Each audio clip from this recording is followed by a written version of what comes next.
Thank you for spending your valuable time. Let's get started this morning. So before we start with the session is proper, as sort of teacher and students, I'm just going to explain a little bit about what this is all about. So apologies for those of you that have heard this more than once potentially, but I just want to explain what the purpose of experience is this morning. Just a bit of housekeeping. First of all, the session is being recorded. You will receive a link to the recording and your personalised certificate within 72 hours after this event, and you will also receive an access to formula sample packs so you can have a look at the material at your leisure after the session. So this is part of a wider programme.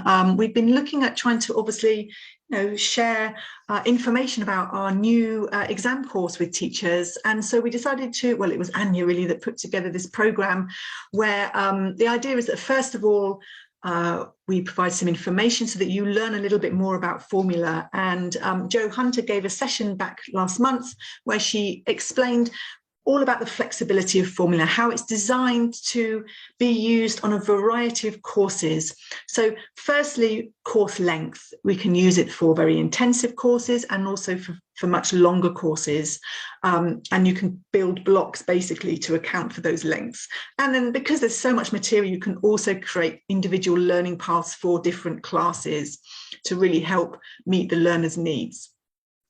The idea of today is that you experience what it's like learning from formula as a student, which will hopefully be of interest, because I think it's always good to be a student again, isn't it, and think about your students' experiences. And this will end in a couple of weeks with a session from me, a webinar, looking at the sort of methodology behind, the need to be flexible when using materials and all the things we need to think about, and there'll be lots of practical ideas there as well. So Billy and I this morning have been giving different sessions. Some of you were in the semi-intensive session, but the idea is that you can use formula. So if you have like a 30-hour course, super intensive, you can use formula with that course. You would probably use the exam trainer as the component with that course. But if you're going to have an extensive course where you have over 100 hours or around 100 hours, you can use all the materials to build your course. That would be the course book, that would be the exam trainer, and all the materials in the course book, including the pull-out book at the back, which is the exam file. The learning objectives for this session are as follows, and we're not going to cover all of them at all, but the idea is that by the end of the entire lesson, students will be better able to develop and organise ideas in a paragraph, better able to link ideas in a paragraph, and better able to write a review of an event, and in doing so complete a writing part 2 task. And the materials that I'm using today, because this is extensive, I'm going to use materials from all of the components. So I'm going to use the lesson from the course book, but I'm also going to dip into the exam file and also use some material from the exam trainer as well, which can be used as a workbook alongside the course book or a book in its own right, but we're going to use it alongside the course book. So you'll see how I would bring all those components together. Now, some of you I know will have you'll all have access to a handout that Anya sent on the email with all the links. So if you can get access to that, or if you go to the chat box, Anya has actually shared a link to the flipbook version of this, so you can actually access it in your browser, or you can download it as well, and then you can flip. So it's just slightly different. One is a PDF and this is the flipbook, but if you can have a look at both of those, at one of those, that would be fabulous. And in preparing the lesson, I've obviously used the teacher's notes to help me, and I've also, I'm going to use the Pearson English portal, and particularly the presentation tool during the session. So that's the e-version of the book for teachers. All right, can I just ask you to very quickly just give me a thumbs up if you have access, if you've got the materials in front of you, just so I know you're sorted. Lovely. And those of you who are not on video, if you can do the thumbs up with the reactions, that would be fantastic. I think most of you are. Lovely. Okay, thank you very much. Right, let's get started then. So in the chat box for this activity, then I have here a quote Or a bit of a quote, without life would be very dull. Now, friends and family, let's assume that that's given. What else? What else would make life very dull for you? Can you type some ideas in the chat box, please?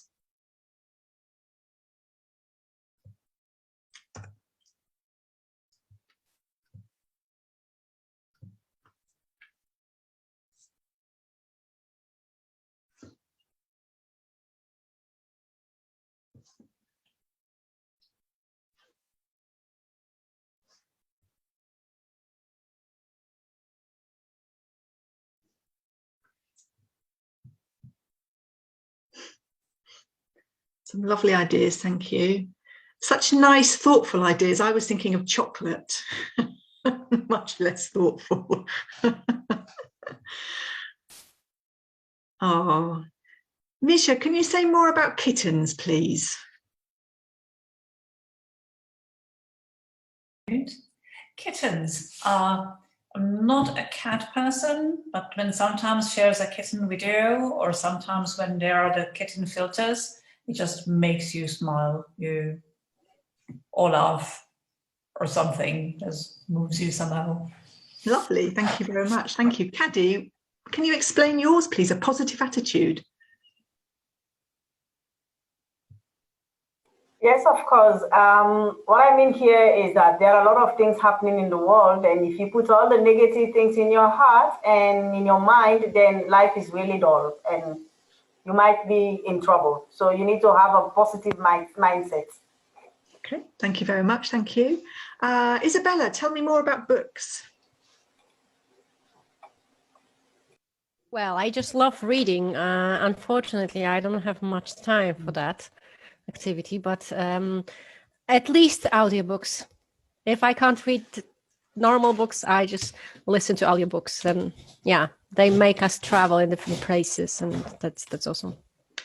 Fabulous. Yeah, lovely. Quite a lot of people are saying music. Tamara, can you say more about that?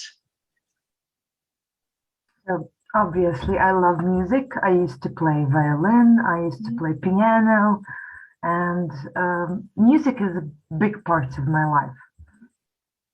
Dexter, can you add to that? You also said music. You're on mute, Dexter. Music helps us go through certain emotions, even if they're good or not.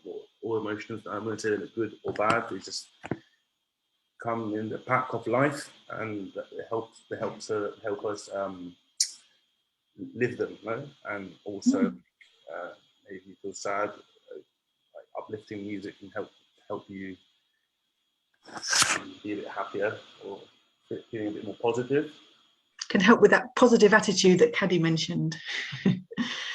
Well, that's lovely, because that does bring us into the topic of the lesson. I think Friedrich Nietzsche said, without music, life would be a mistake. So quite an extreme viewpoint there, but I think maybe some of you would agree with that. Okay, have a look at the picture here and feel free to unmute yourselves and just offer an answer. What can you see in the picture?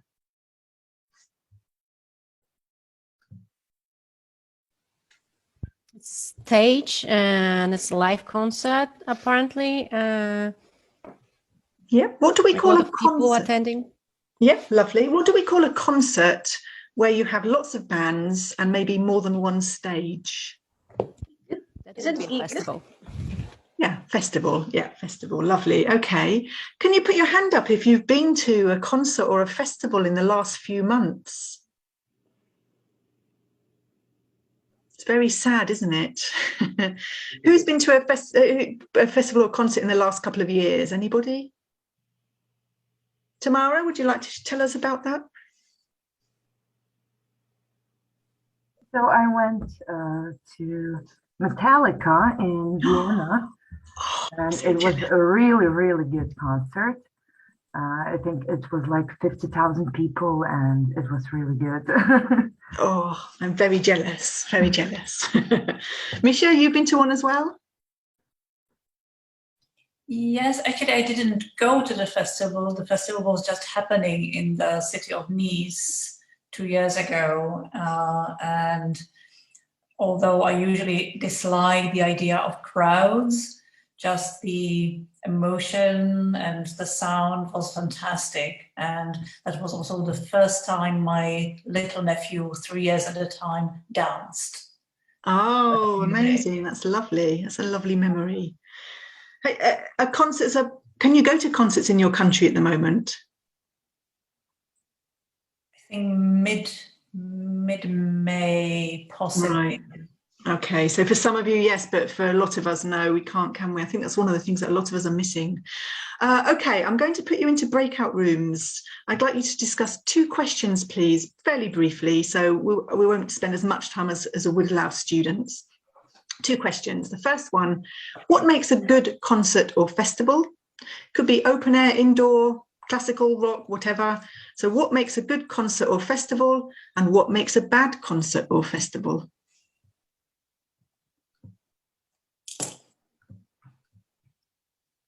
Okay.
Sorry, I did intend to give you a little bit more time than that. I somehow managed to click on the close all breakout rooms by mistake, so apologies for that. But anyway, who she was, Magda, what was an idea of what makes a good concert? You know, actually, we've just started, and to be honest, we've actually discussed the idea of the crowd that makes us not necessarily keen on that way of spending time, and we prefer some, other kind of spending time than going to a concert itself. It's not our cup of tea, I guess. So we discussed the same. Okay. Yeah. I just said I've never been to a concert or a festival, and I don't intend to because I dislike crowds. There we go. So too many people. How about if you went to a sit-down theatre? Would that be okay? Well, to me, Perfectly fine. Yeah, much better. Still, for me, it's very important to have a direct contact with the musician and be a part of, be a part of it. Okay. Somehow. So maybe a small venue. I even prefer, even if I go to a restaurant and there is music, live music, right, or something of that sort, whatever this music is, I still feel a part of it. And when there is a crowd, not necessarily. Okay, good point. Thank you very much. Okay, so maybe the setting then is really important, isn't it? Yeah. The number of people. Yeah. Sophia, anything that you've discussed in your group? Yes, we have discussed that we were the same. We have the same opinion that we avoid crowds. We don't like them at all. Maybe because of the age, maybe because generation, so-called, and maybe I don't know. But I prefer classical, this music or plays or something in the theater, not in the festival. Okay. Like crowds. Okay. Any other ideas for what makes a good concert or festival? When you think about outside, I think it's the weather. Okay, good point. Yeah. Music. music and the quality of sound. Brilliant, yeah. Good So- organization, because you can Mhm. have the best music in the world, but if it's badly organized, then all this. Yeah, agree, absolutely. In our group, we spoke about the artist, and artist has to be good, and also perhaps it should be outside. So if it's outdoor, and I think it's also a very good thing. Okay, lovely. Thank you very much. Thank you. Hello, Lorena. It's nice to see you. You're on the move, I think. You're in a car. Yes, I'm going home. Fabulous. I hope you're not driving. No, I'm not. Oh, my No God. worries. Okay, so in your handout, if you scroll down or scroll across to the second page in exercise 2, you will see, I'm just going to type that in the chat box, exercise 2, you will see a review. It's called a musical island adventure. So it's a review of a festival. It's actually a review of the Isle of Wight festival. I don't know, nod your head if you've heard of it before.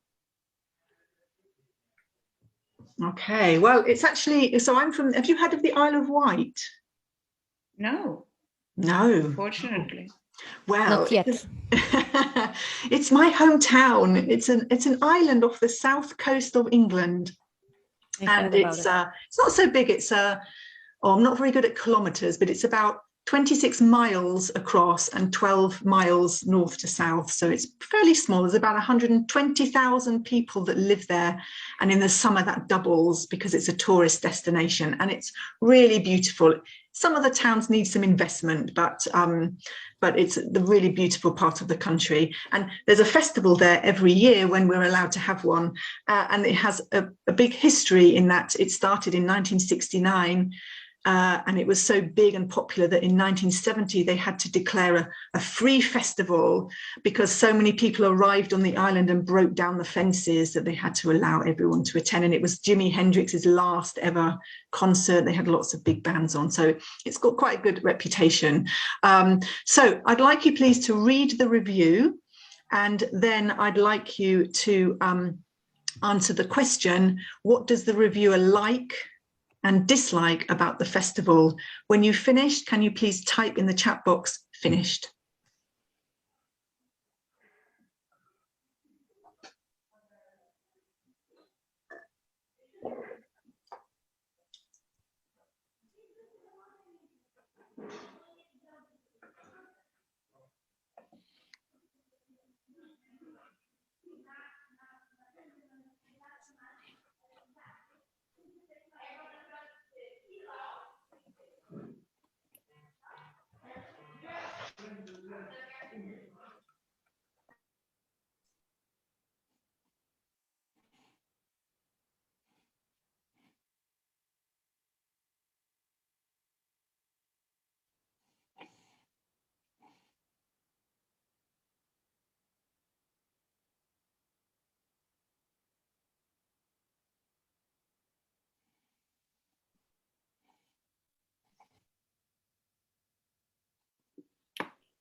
Okay, type in the chat box if you've finished.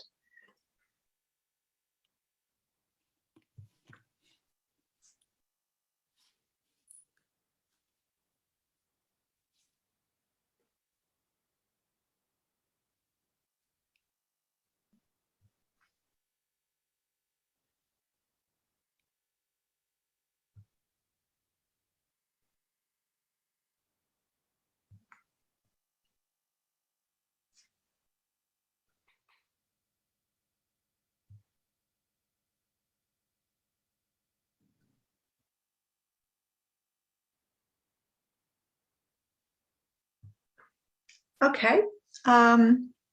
Lovely. All right. So let's think about that. So in the chat box, can you tell me, please, 2 things that the reviewer liked about the festival?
Lovely, thank you very much.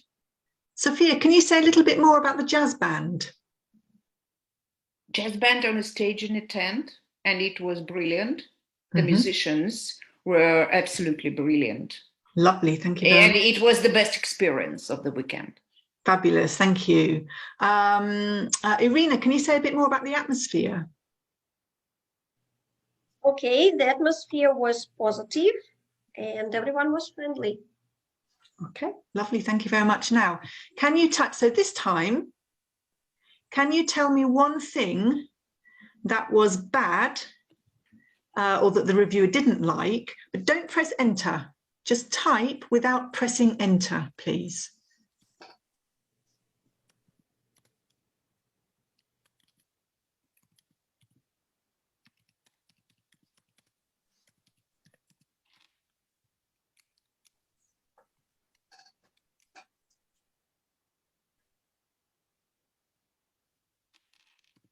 When you're ready, you can press enter. Thank you very much.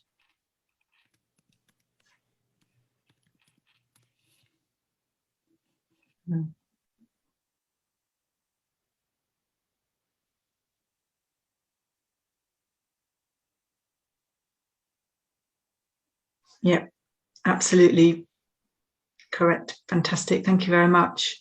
And it is a lovely island, but it's the most expensive ferry crossing in the world by mile. So it is it's not huge. It's not, you don't have to sell your house to travel on it. But when you consider the length of time it takes you to get there, it is crazily expensive. Okay, thank you very much. Now, I asked some of you, if you finish, to have a look at the different paragraphs and think about the purpose. So what's the purpose of the first paragraph, anybody?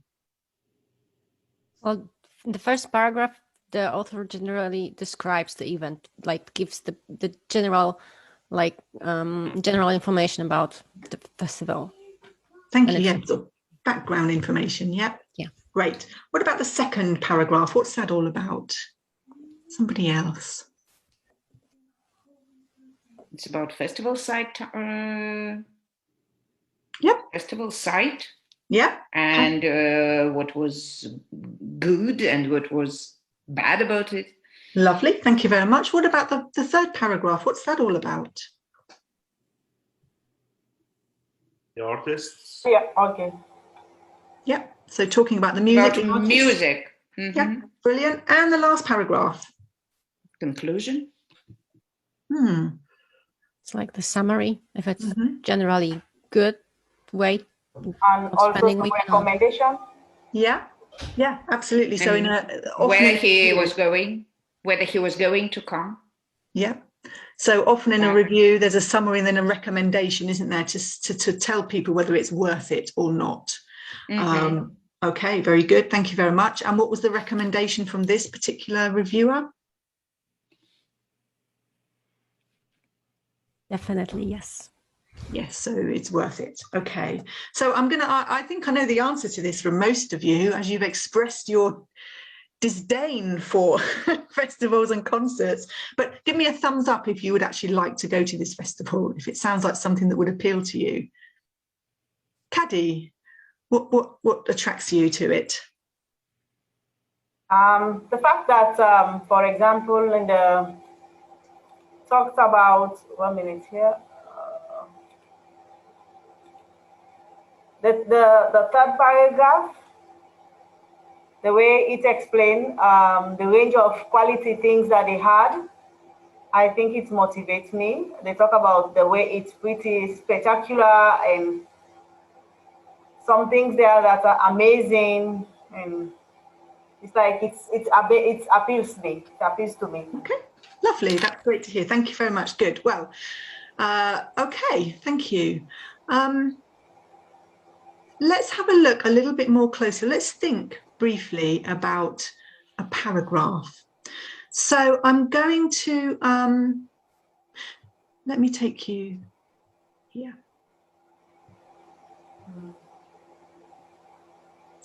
So I'm just going to highlight one of the paragraphs here. Let's focus on this one. So the second paragraph. What's the purpose of the first sentence in this paragraph?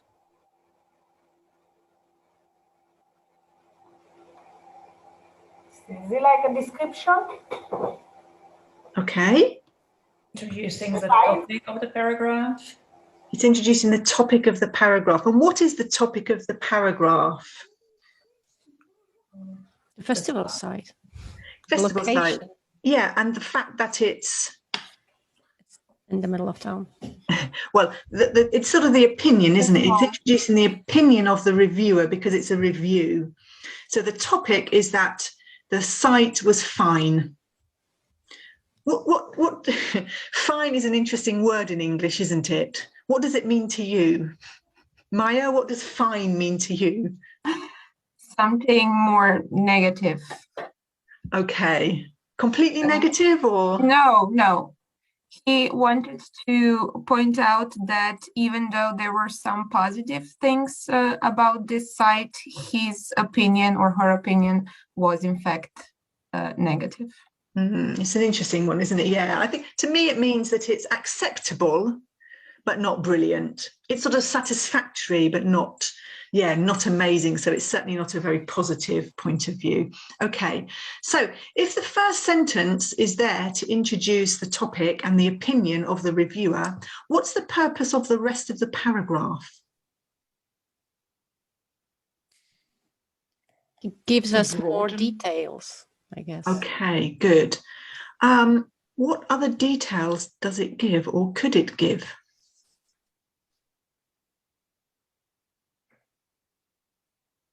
What is good and what is bad about it. Okay, yes. So he gives, the author gives the reasons of his fine, that he said, or she, that it was fine, and why. There are two reasons. So when plus and minus, pros and cons. So he gives that. Okay, so when you're writing a paragraph in a review, you can start with an opinion statement and then you can give a reason why you think that, the pros and the cons. Is there anything else you could give in order to expand your ideas in the paragraph? Can give some examples as well. Okay, anything else?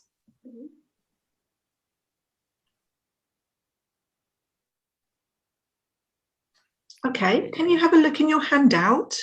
Can you have a look at, let me just find it. So it's the top of the second column.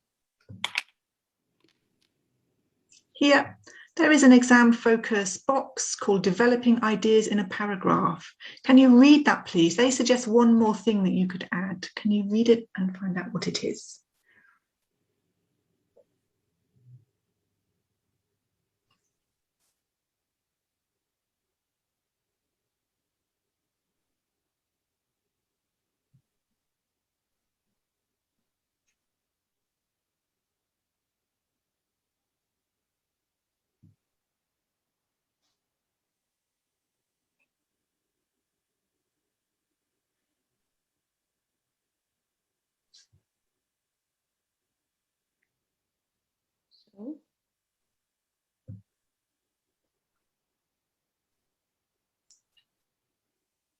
Okay, Dexter? You didn't mention that one. No? Which one? Sorry. Can you repeat what you said? The microphone went a bit strange. I think we're looking for different things we can add, apart from the sentence. So I think we mentioned reasons. We mentioned, we didn't mention effects. Thank you. Effects. Sorry, I just didn't hear it with the microphone. Yeah, absolutely. So we can develop it by giving reasons, giving examples, and giving effects. Is there anything else that we could add?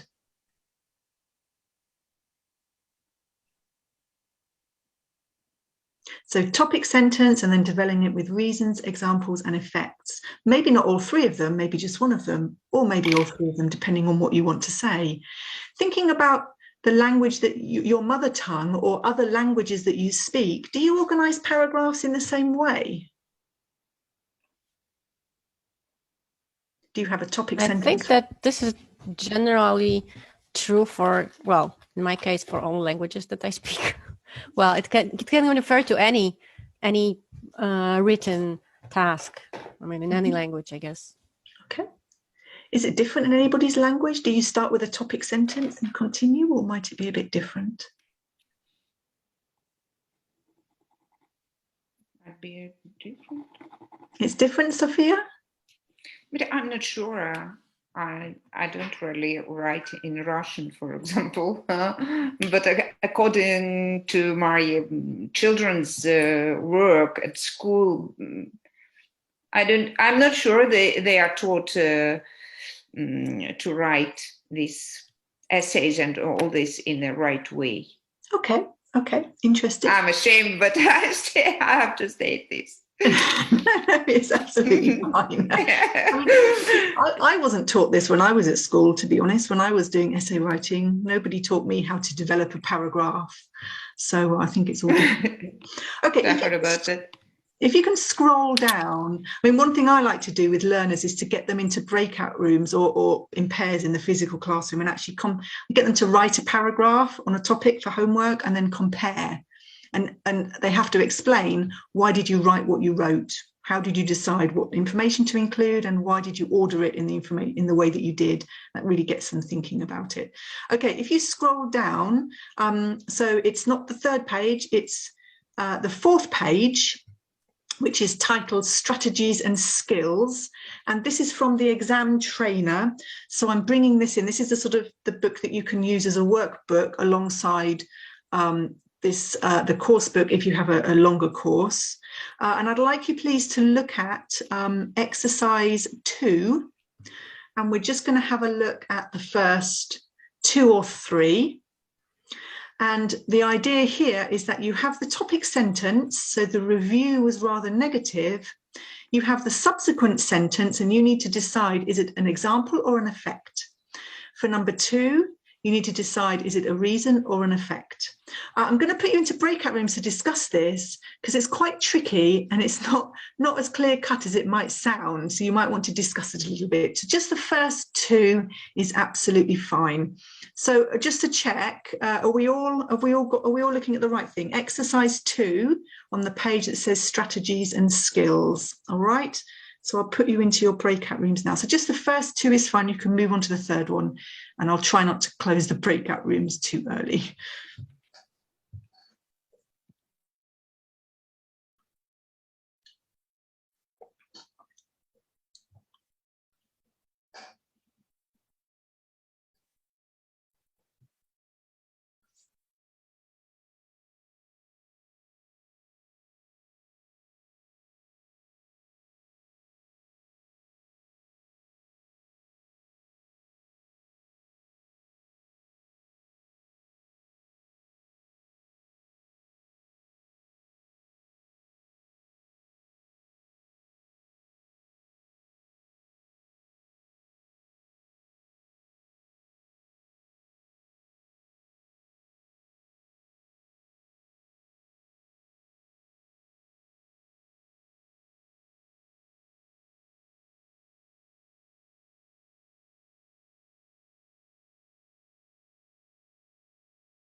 You're home, Lorena.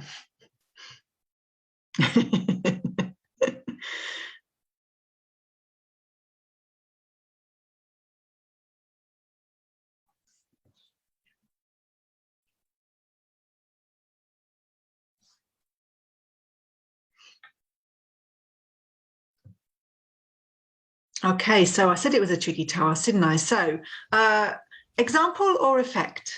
Example or effect?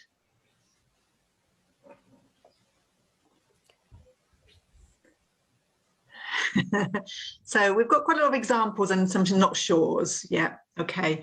So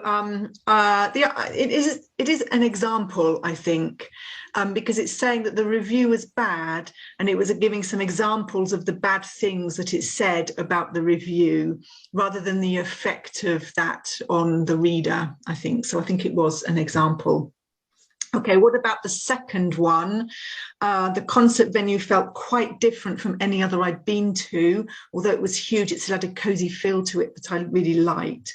Reason or effect? Effect. Reason or effect? Okay, Misha's got she had a third one, so can you what you mean by that? Yes. No, that wasn't the third one, but it could be seen as both in a way, because it gives you a reason why it felt different, but also the effect of the size. So I think you're right. I think it could actually be both, that particular one. Yes, it's the effect is that it made you feel cozy, but the reason why it was different was because it made people feel cozy. So I think you could argue it was both. Yeah. So quite a tricky activity, that one, but I think it is quite useful because it really gets you thinking about it and discussing it.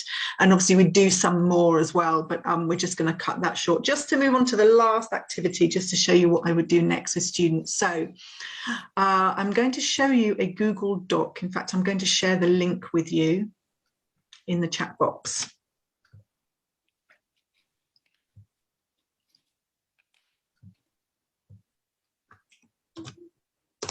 If you can click on that and then just type 1 or 2 letters and then delete them, just to check that you can actually type on them, you should be able to.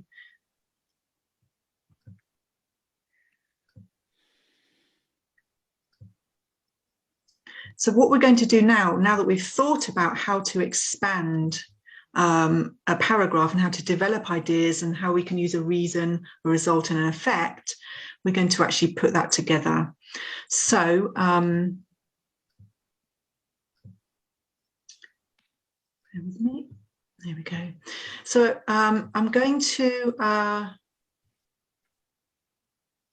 put you back into your breakout rooms, and I'm going to, well, you can look at the breakout room number that you're in. You should see it, I think, in the top left of the video screen. So if you look for your number, what I'd like you to do, you have a topic sentence here: the event was badly organized. What I'd like you to do is to continue that with a reason, an effect, or what was the other one? Example. You decide, please, in your group. So I'm going to give you just a couple of minutes to do that, just one sentence. And if you want to write more, if you have time to write more, then you can. Okay. So if you write next to your breakout room, just one person needs to write. You don't all need to write. And if you can expand it with a reason, an effect, or a example. And I don't know, you decide what the event is, it really doesn't matter. Is that all clear? Is that okay? Yep. All right, good. Any questions, just shout using the call out in the breakout rooms. Here we go. There you are.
Okay, lovely. Thank you very much. So I'm just enjoying your text. So sorry you didn't get to quite finish some of them. Okay, so we're going to finish the session there. So I'll just talk to you about what I would do next. So you've got these lovely texts here. We might look at them now, but not necessarily. I think what I would do is actually, so if we look at the actual lesson, so this is an extensive lesson, and you'll see that it's impossible when you're writing a course book and you have a page for writing, it's impossible to put everything in that you want to put in. So you've got the model text, which takes up quite a lot of space. And then you've got the pesky exam task, which also takes up quite a lot of space. So there's not always enough time to develop the sub-skill that's being focused on. So obviously here there's an example, and then students can look at the paragraphs and think about how they were formulated. So it's possible, but I brought in the exam trainer to do some more practice of that. And now I might also go to the exam boost, which is in the exam file. And you do have that at the end of your handout. And so if we scroll all the way down to, I think, the penultimate page. So the exam file is the flip out book that comes in the back of the course book. And you have, for each exam task, there are 2 pages. And the exam boost page, the idea is to boost students' language related to that exam task. So whether it's reading or listening, the kind of language they might hear when they're reading or listening to different tasks. But in the writing, you have a whole page of additional exercises. So these can be done at home, or they can be brought into the class. So here I would actually bring this task in here, which is looking at linking ideas in a paragraph. So students would do the task there, we'd look at the language, and then I would get them to go back and look at their paragraph that they've just written and make sure that they're happy that their ideas are both developed and linked appropriately. Once I've done that, I would then get students to probably, it depends on the size of the class. So yesterday we had a small class, we did it together with the teachers, we did it as a whole class. So I basically said, right, how have group 1 expanded their paragraphs? So how have they continued this paragraph? Is it a result, a reason, effect, or more than one? Or if you've got a larger group, as with you, I would actually put 2 groups into one breakout room and get you to actually do it in a group in the breakout rooms. So that's kind of then looking at, so that then achieves the learning objective of being better able to organize a paragraph and thinking about linking ideas appropriately. And obviously I would give feedback as well. And then students could, if they wanted, we could move on and look at adjectives for describing positive and negative things, and also language related to giving recommendations and opinions. But I think that probably more for homework, potentially, something that learners could do at home. Then the next thing is for learners to write their own review. So put it together and write a review. And here they've got lots and lots of preparation. They've got basically stages, so it's quite scaffolded, understanding the review task, talking to a partner about a festival or concert they've been to, or, as suggested in the teacher's book, another event. It could be a food festival or anything else if they're not one for concerts or festivals, as some of you aren't. Then they plan their review, and of course then they write their review, and they can do that at home. There are 4 things that they should watch out for here. And these are basically bringing in what they've done in the lesson. So making sure that paragraphs start with a topic sentence, that they're logically ordered and linked, and also a variety of adjectives and phrases. So we might want to cover that with students in the classroom. Once that they've done their review, they can then peer assess them using that criteria to help them to peer assess or self-assess if it's easier. And also I might look at the exam file here with students. So the other page of the exam file next to the exam boost is information all about how to write a review, what they're being tested on. So looking at the criteria here, so they're aware of the criteria, thinking about what to do before, during, and after the task. So trying to get students to plan and edit, which is always difficult. And I potentially wouldn't do this at the beginning, maybe during the first review, but when students perhaps do a second review and they bridge, so to bridge the gap between the first attempt and another attempt, then I would actually, I think, use this checklist and get students to go through the checklist and think about, are they doing those things usefully and helpfully? So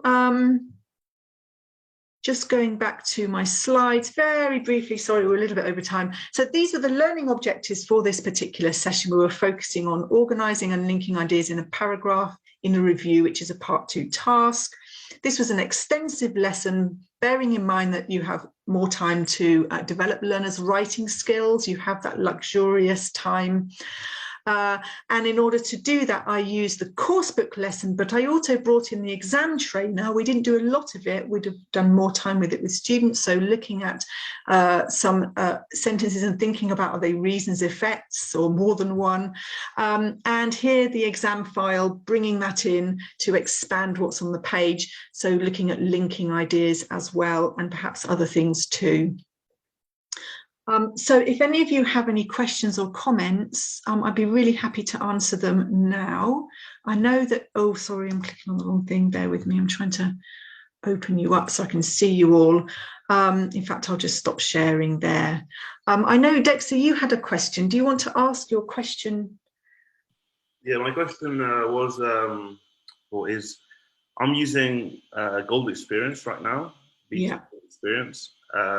I do find it has many exercises which are like exam format. But my question was, do you think before they should be doing this instead of Gold Experience, complement Gold Experience with this? What would you advise? I mean, Gold Experience is designed for secondary learners. Is that who you're teaching? Yeah. Well, yeah. So formula can also be used with secondary. It's very difficult. It depends on the length of your course. I think if you have a very intensive course, then you might decide that formula is more useful. If you want to, if you have a longer course and you have a bit more time, I don't necessarily think they're in competition with each other. I mean, I'm an author on Gold Experience as well, and I love Gold Experience. I think it's a great set of books. And in some ways, some of the, we've got vocabulary files also in formula and so on. So I think if you use all of the components of formula, you develop the learner's language skills as well as their exam practice skills. So, and that's what Gold Experience is designed to do too. But you might want to use the exam trainer alongside Gold Experience to provide more exam focused tasks. So you might decide that that would be useful. I know that some teachers yesterday were talking about how they have a year-long course and then they do a month before the exam where it's really intensive. So that's where you could bring in that exam trainer alongside it. But I wouldn't want to pick between the sort of using the course book for a longer course between one or the other, because I think they're both kind of, really useful. And maybe it just comes down to having a look and deciding what you think would interest and engage your particular learners. Okay. Yeah. Thank you. That's okay. Any other questions or comments or?